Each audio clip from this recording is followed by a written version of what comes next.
Hello friends, नमस्कार। Trading हुनर channel में आपका स्वागत है। आज हम इस वीडियो में एलआईसी हाउसिंग फाइनेंस के Q4 FY20 के रिजल्ट्स के बारे में बात करेंगे। जैसा कि अभी आप स्क्रीन पर देख रहे हैं, ये आज 19 जून के क्लोजिंग के रेट्स आपको दिखाई दे रहे हैं। आज कंपनी ने अपना रिजल्ट मार्केट क्लोज होने के बाद में डिक्लेयर किया है। इसने Q4 के साथ साथ अपने एनुअल रिजल्ट्स भी डिक्लेयर किए हैं। दोस्तों, हम किसी भी कंपनी के क्वार्टरली रिजल्ट को डिस्कस करने के साथ साथ हमेशा उसके प्राइस एक्शन को देखते हैं। हम ये देखते हैं कि पिछले 1 साल में या 2 साल में कंपनी ने अपने शेयर होल्डर्स को क्या रिटर्न दिया है, क्योंकि क्वार्टरली रिजल्ट से ईपीएस डिसाइड होता है और ईपीएस से ही मार्केट के रेट्स डिसाइड होते हैं। तो हम एक स्टडी इसके हिस्टोरिकल प्राइसेस की भी कर लेंगे और हम देखेंगे कि पिछले 1 साल में इस कंपनी ने अपने शेयर होल्डर्स की वेल्थ को बढ़ाया है या घटाया है। तो यहाँ पर हम देखते हैं कंपनी का 1 साल का हिस्टोरिकल प्राइस। तो यहाँ पर आप देखेंगे कि कंपनी ने 1 साल पहले जो हाई बनाया था वो था 549, जबकि आज जो हाई बनाया था वो 287.85, यानी कि आप कह सकते हैं कि 1 साल में इस कंपनी ने अपने शेयर होल्डर्स को लगभग 48% का नुकसान दिया है। यानी यदि आप इस कंपनी के शेयर होल्डर थे तो आपको लगभग 48% का नुकसान इस कंपनी के शेयर्स की होल्डिंग के थ्रू होना था। तो ये जो चीज होती है ये बहुत जरूरी होती है। इससे हमको कंपनी की फंडामेंटल पोजीशन के बारे में पता चलता है। अब एक नजर हम टेक्निकल एनालिसिस की ओर भी डालते हैं और देखते हैं कि अभी जो प्राइसेस चल रहे हैं क्या वो सही है, क्या वो एंटर करने के लायक है या एग्जिट के लायक है या होल्ड करने के लायक है। तो हम एक छोटा सा टेक्निकल एनालिसिस यहाँ पर देख लेते हैं। और ये टेक्निकल एनालिसिस जैसा कि आप देख रहे हैं, फरवरी की स्टार्टिंग में इस कंपनी का जो हाई था वो लगभग 500 के करीब था और उसके बाद में ये कंपनी ने बहुत बुरा परफॉर्मेंस किया और उसके बाद में मार्च एंड वीकेंड में इसने लगभग 200 के करीब अपना लो बनाया और उसके बाद में कंपनी में थोड़ा सा बॉटम आउट नजर आ रहा था और ये लगभग 284.55 के करीब, जैसा कि आज रेट है, वहां तक ये पहुंचा है पिछले करीब 3 महीने में। जैसा कि आप अपने स्क्रीन पर देख रहे हैं, ये जो 358.28 है ये 200 डेज मूविंग एवरेज है। तो ये कंपनी के जो शेयर हैं वो 200 डेज मूविंग एवरेज से नीचे चल रहे हैं, हालांकि ये 50 डेज 20 डेज मूविंग एवरेज के ऊपर चल रहे हैं। तो हम एक नजर डालते हैं इसके आरएसआई पर कि आरएसआई क्या कहता है। तो यहाँ पर आरएसआई यदि आप देखेंगे तो ये 58.73 है और इसका जो पॉइंटर है वो फ्लैट है। यानी कि यदि मार्केट को रिजल्ट अच्छे लगते हैं तो ये शेयर ऊपर की ओर जा सकता है, और यदि मार्केट को इसके रिजल्ट्स अच्छे नहीं लगते हैं तो डेफिनेटली एक और इसमें करेक्शन आएगा और अभी आप ये नहीं कह सकते हैं कि ये शेयर अभी बॉटम आउट हुआ है। तो ये थी स्थिति इसकी टेक्निकल एनालिसिस आरएसआई के थ्रू। अब एक नजर हम इसका स्टॉकिस्टिक मूवमेंट पर भी देख लेते हैं कि वो क्या कहता है। तो यहाँ पर भी यदि आप देखेंगे तो इसका जो स्टॉकिस्टिक मोमेंटम है वो सजेस्ट कर रहा है कि इसमें एक अच्छा मोमेंटम आया है, जो कि मैंने आपको बताया कि 200 से लेकर के 284 तक आया है।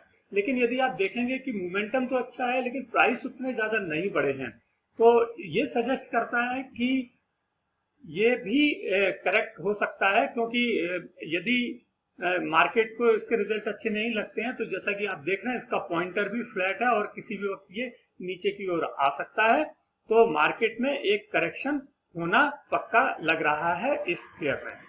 तो ये था एक टेक्निकल एनालिसिस छोटा सा। अब हम इसके क्वार्टरली रिजल्ट के बारे में बात करेंगे। दोस्तों, हम अपने क्वार्टरली रिजल्ट के लिए 3 पैरामीटर्स को लेते हैं और ये 3 पैरामीटर्स इस फाइनेंस कंपनी के लिए होंगे: इनकम, प्रॉफिट आफ्टर टैक्स और नेट इंटरेस्ट इनकम। हम बारी बारी से इनकी चर्चा करते हैं और देखते हैं कि कंपनी ने कैसे परफॉर्म किया है। तो सबसे पहले हम देखते हैं इनकम। इसकी इनकम 4903.54 करोड़ हो गई है Q4 FY20 में, जबकि FY19 में क्वार्टर 4 में ये 4667.77 करोड़ थी, यानी कि इसमें 5.1% का इंक्रीज हुआ है। और जहां पर कंपनी ने ये रिपोर्ट किया है कि उनका जो सालाना इनकम है वो FY19 में 17,398.46 करोड़ था, जो कि बढ़कर के 19,706.88 करोड़ हो गया है, यानी कि एनुअली इनकी जो इनकम है वो 13.27% से बढ़ी है। तो एनुअली इनका परफॉर्मेंस यदि देखेंगे तो इनकम का अच्छा रहा है। अब हम बात करते हैं अपने दूसरे पैरामीटर की, जो कि है प्रॉफिट आफ्टर टैक्स। तो प्रॉफिट आफ्टर टैक्स जैसा आप देख रहे हैं 424.31 करोड़ हो गया है 696.91 करोड़ से। तो इसने FY19 क्वार्टर 4 से ये लगभग 39.1% की कमी इसमें आई है प्रॉफिट आफ्टर टैक्स में।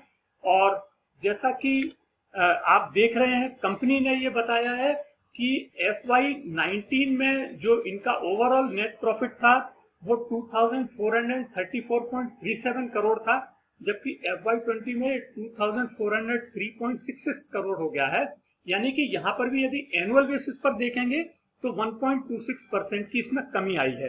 तो जैसा कि मैंने आपको बताया था कि इनकम तो इनकी बड़ी है, लेकिन इनका जो प्रॉफिट आफ्टर टैक्स है ये कम हुआ है, यानी कि इनकी ऑपरेशनल एफिशिएंसी थोड़ी सी कम होती हुई नजर आ रही है।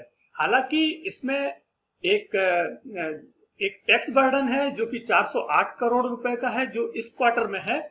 और जबकि यदि पिछले क्वार्टर में देखेंगे आप 2019 में, तो ये लगभग 293 करोड़ का था, यानी कि 100 करोड़ के लगभग का यहाँ पर कुछ टैक्स का बर्डन इस क्वार्टर में इनको नजर आ रहा है। शायद इसकी वजह से ये प्रॉफिट आफ्टर टैक्स कम है। हालांकि जब कंपनी की कॉनकॉल होगी तो उसमें ये सारी बातें क्लियर हो जाएंगी।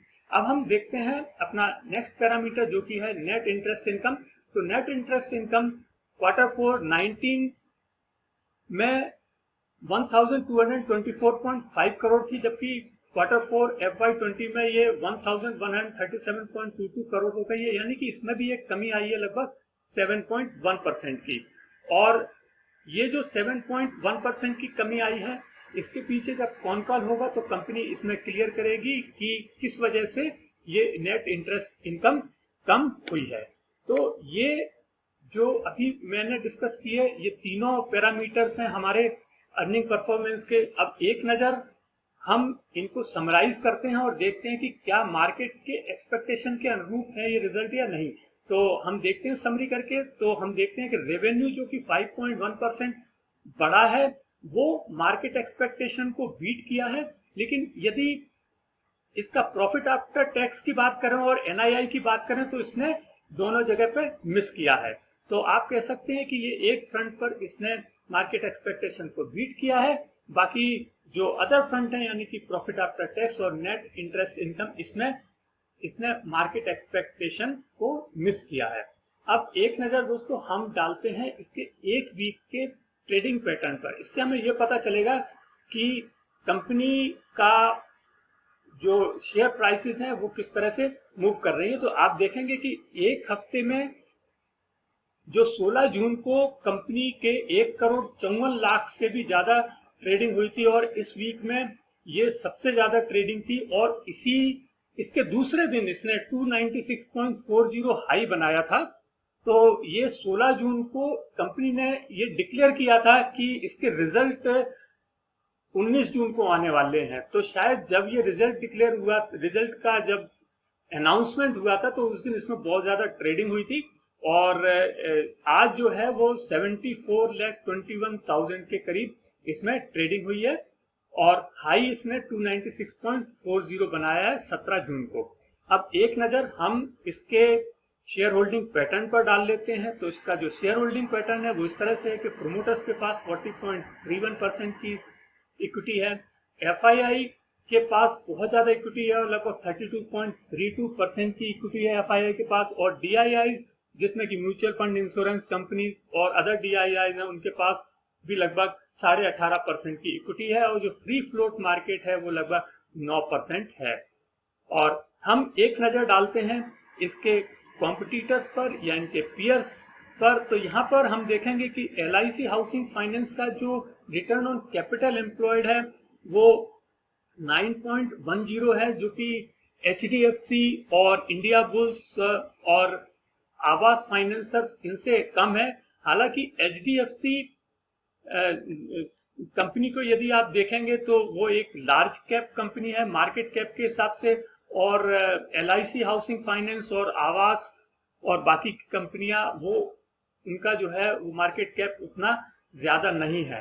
तो हम ये देख रहे हैं, पिछले कुछ क्वार्टर्स से मैं अध्ययन कर रहा हूं कि इसका कंपनी का परफॉर्मेंस थोड़ा सा कम हुआ है अपने कुछ कंसेक्यूटिव क्वार्टर्स की यदि हम बात करें।